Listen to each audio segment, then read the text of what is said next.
I'm sure some people will join along, but I wanted to go ahead and start on time. I'm Sharyl Mock with S&S Organizing, and I'm going to continue on our 5-week series talking about getting organized and the organizing process. So last week I just gave a little introduction, told you a little bit about myself, my background, and what got me in this business. And so today we're going to get down into the organizing process. And a lot of times people are kind of stumped on where to start, and so they don't start at all. But we're going to talk today about where to get started and how to find success in organizing. And so the next 4 weeks, we're going to be talking about the organizing process, which is behind me, and it actually might be backwards. So we'll have to fix that for next time so you can actually read it. But it's sort, streamline, systemize, and sustain. And so we're going to talk about each of those this week. They're a 4-step process that you can apply to any area of your home, whether it's big or small. So you can apply this to the whole entire closet, or you can apply it to a section of the closet. Just say you don't have time to do the whole closet, you just want to do your shoes. You can apply this system to just your shoes and have the same success. And so all of these steps are really important. You can't or shouldn't skip any of them, because then you'll be cheating yourself and you won't be getting a system that's going to work for you.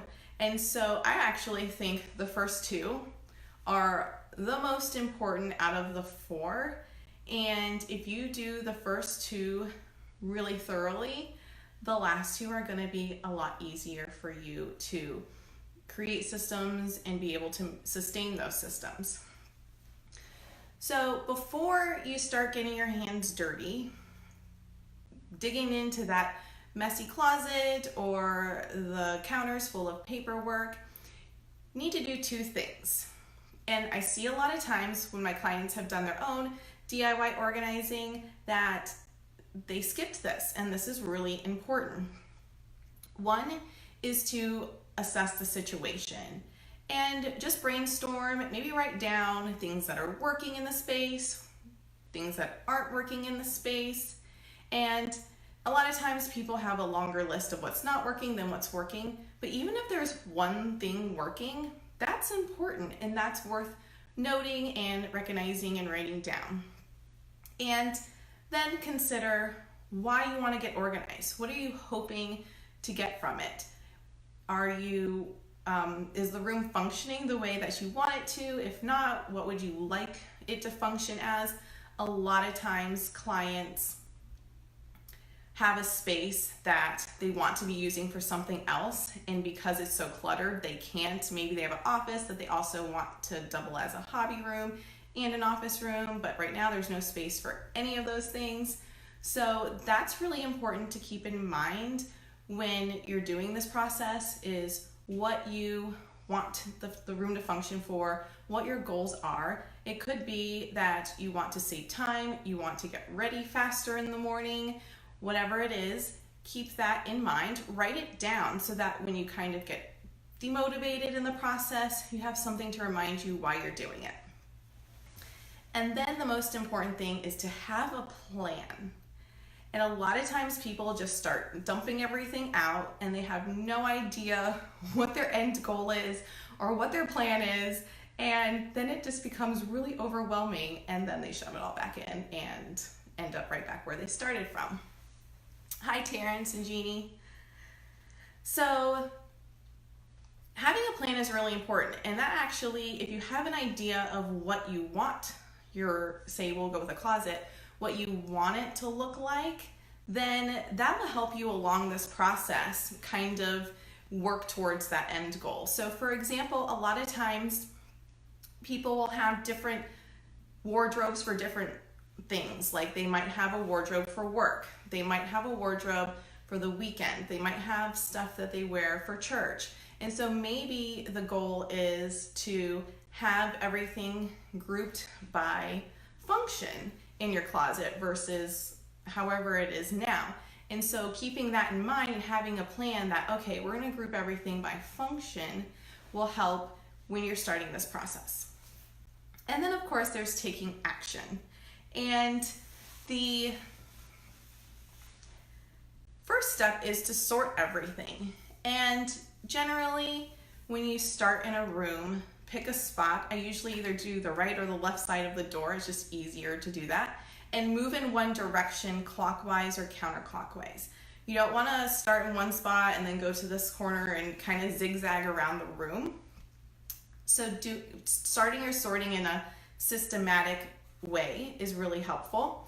And generally, I'll just start at the door. And if I'm working with another client and we've worked together before and they understand the whole process, sometimes we'll start on opposite ends and meet in the middle to get it done faster.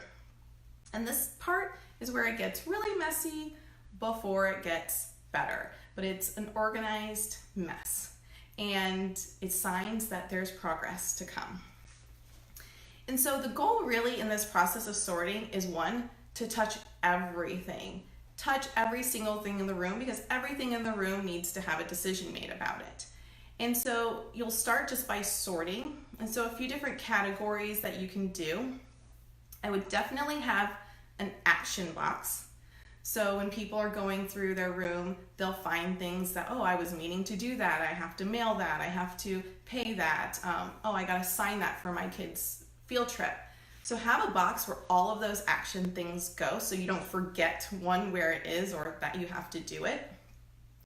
Have a box for things that go in another room. So if there are, say, mugs, there's mugs in the room, maybe there's things that go in the office, put a box by the door and put the things that go in another room in that box. Don't leave the room to take the mugs to the kitchen, because this is when we get distracted. We take the mugs to the kitchen, then we decide, you know what, I should have a cup of coffee. Then we go have a cup of coffee, and then before you know it, the room's still a mess. We haven't gotten anywhere, and we're a little discouraged.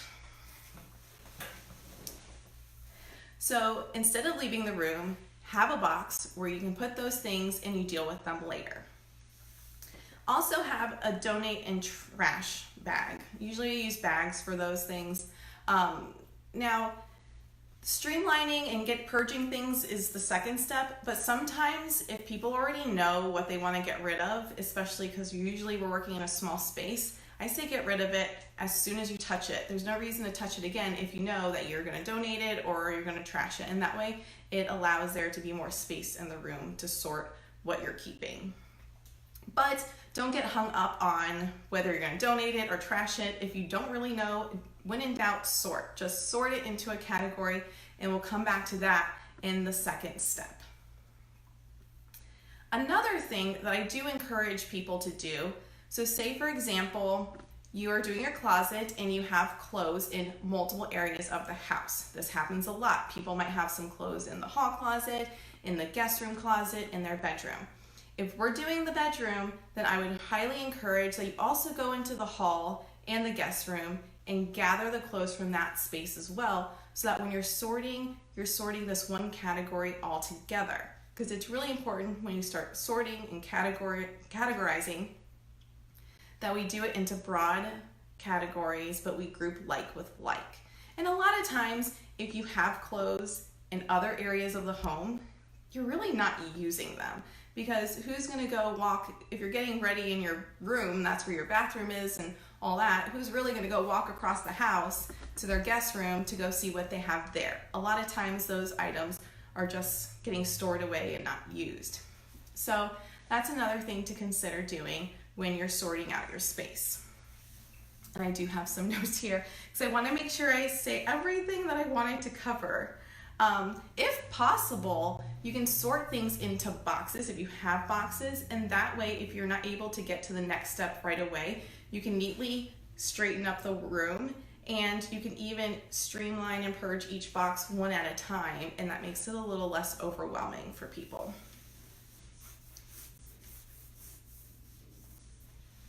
And, okay, sorry.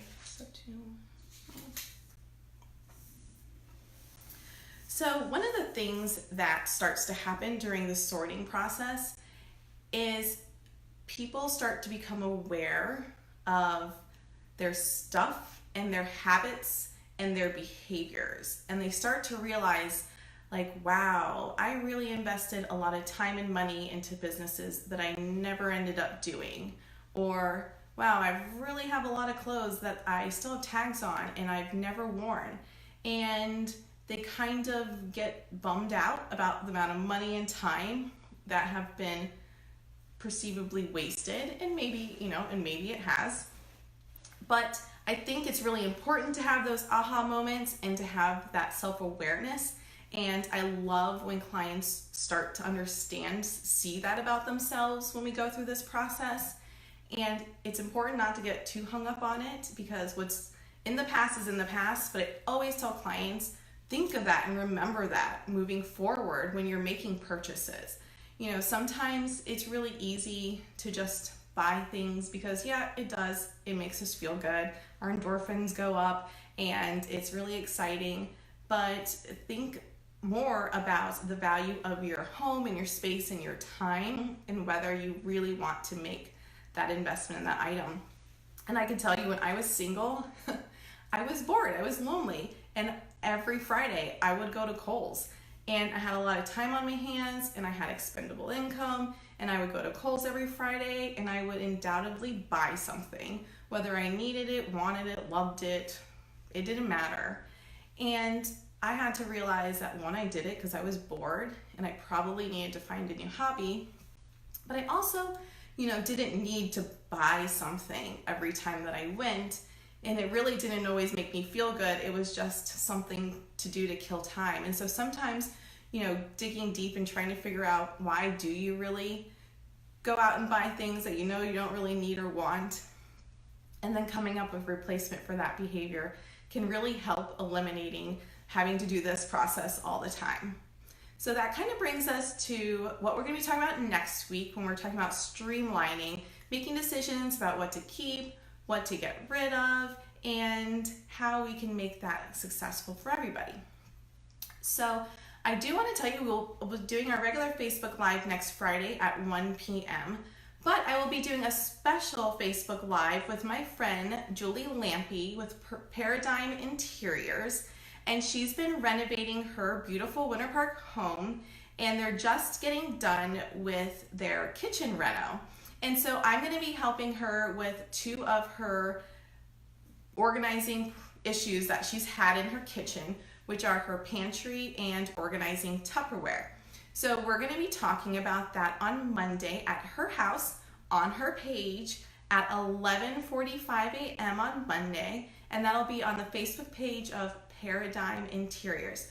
So I will love to see you guys there, and if not, I will be posting it for replay on my page. So I'll see you next week.